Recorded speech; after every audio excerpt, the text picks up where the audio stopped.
కొన్ని ఇష్యూస్ ఏమవుతాయంటే ఇంట్లో చిన్నపిల్లలు ఉన్నారనుకోండి, వాళ్ళు ఏదో ఒకటి మింగేస్తారు. అది కాయిన్స్ అవ్వచ్చు, ఏదైనా అవ్వచ్చు. అలా మింగేసినప్పుడు చ కంగారు పడిపోతారు. ఆ టైంలో వెంటనే రషప్ అయిపోవాలి అంతా చూస్తారు. బట్ ఇంట్లోనే దాన్నేమైనా బయటకి తీసే ఆస్కారం ఉంటుందా? అలా వీళ్ళే చెయ్యొచ్చా? లేదంటే ఖచ్చితంగా తీసుకెళ్ళిపోవాలా టైం వేస్ట్ చేయకుండా? యాహ్! 2 థింగ్స్ అండి. సో, యూజువల్లీ ఎట్లా అంటే మాకు హాస్పిటల్ ప్రజెంటేషన్స్ వచ్చేసి మనకి పెన్సిల్ పైన ఎరేజర్స్, దానిమ్మ గింజలు, ఇయర్ రింగ్స్, సో ఇలాంటివన్నీ యూజువల్‌గా నోస్‌లో పెట్టేసుకుంటారు పిల్లలు. మీ స్లేట్ పెన్సిల్స్, కాయిన్, సో చిన్న చిన్నవి అంటే కాయిన్ మింగుతారు. సో మిగతా ఇవన్నీ ఏంటి అంటే ముక్కులో పెట్టుకుంటారు. సో అవి ముక్కులో పెట్టుకున్నప్పుడు ఏంటి అంటే ఇమ్మీడియట్‌గా పెయిన్ అని కాదు, పేరెంట్స్ వచ్చి చాలా యాంగ్షియస్ అవుతారు. ఇప్పుడు ఏంటి ఏమవుతుంది అని. సో మనకి దీంట్లో ఇబ్బంది ఏంటి అంటే whenever a coin or anything, any foreign body, so మనకి any foreign body if it is in the airway, అంటే మనకి ఎయిర్వే ఇన్ ద సెన్స్ అంటే from mouth to your lungs, yeah, so from mouth or nose till your lungs, that is your airway. So ఈ మధ్యలో ఎక్కడైనా సరే మీకు blockage ఉందనుకోండి, దానివల్ల మీరు బ్రీతింగ్ తీసుకోలేకపోతున్నారు. ఓకే, సో దానివల్ల మీరు నార్మల్గా బ్రీత్ చేయలేకపోతున్నారు, you're unable to take your normal breaths, so then that is an emergency.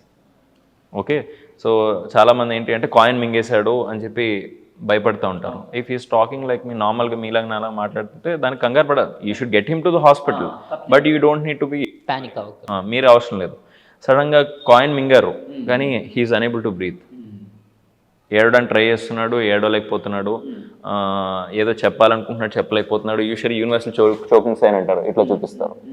So అట్లా హీఈస్ అనేబుల్ టు టాక్. ఇప్పుడు ఒకవేళ మాట్లాడుతున్నాడు, సో నేను బ్రీత్ తీసుకోలేకపోతున్నాను మీకు చెప్పగలుగుతున్నాడు అనుకోండి, వీళ్ళు ఆస్క్ హిమ్ టు కాఫ్, దగ్గు అని వీళ్ళు encourage him to cough. So ఒకవేళ దగ్గు అంటే మాట్లాడుతున్నాడు కాబట్టి, so and he told that నేను బ్రీత్ తీసుకోలేకపోతున్నాను, నాకు నార్మల్గా బ్రీత్ తీసుకున్నట్టు రావట్లేదు. మళ్ళీ ఏంటంటే హై పిచ్, మీకు యూజువల్లీ మనకి ఏదైనా అడ్డపడితే మనకు సౌండ్ నార్మల్గా రాదు కదా. అవును, వేరే దెర్ విల్ బి, ఇప్పుడు మనం ఇప్పుడు వాటర్ లాంటిది ఏదో అడ్డపడింది ఫర్ ఎగ్జాంపుల్, సో గర్గ్లింగ్ సౌండ్స్ లాంటివి వింటాం, లేకపోతే విజిల్ లాంటిది, అట్లా ఏదో ఒక సౌండ్, నార్మల్ సౌండ్ అయితే రాదు.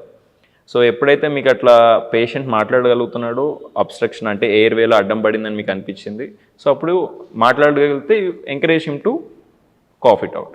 సో సడన్గా మాట్లాడలేకపోయాడు, but he still able to breathe, అంటే బ్రీత్ ఇన్ సెన్స్ అంటే నుంచుని కాన్షియస్గా ఉన్నాడు patient.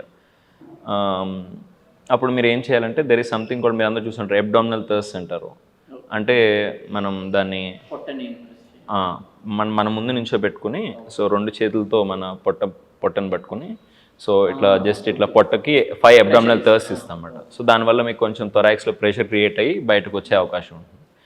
So that is for usually above కొంచెం చిన్న వయసు పిల్లలకి, మరి లెస్ దాన్ 1 year అనుకోండి, వాళ్ళని ఇట్లా మనం చేతిలో ఇట్లా రివర్స్ పడుకోబెట్టి వీప్ పైన మనం జస్ట్ కొంచెం హెడ్ అనేది కొంచెం కిందకి పెట్టుకుంటాం, కాలు మీద ఇట్లా సపోర్ట్ పెట్టి మన వీప్ పైన మన బేస్ ఆఫ్ ద పామ్తో స్లాబ్స్ చేస్తాం అన్నమాట.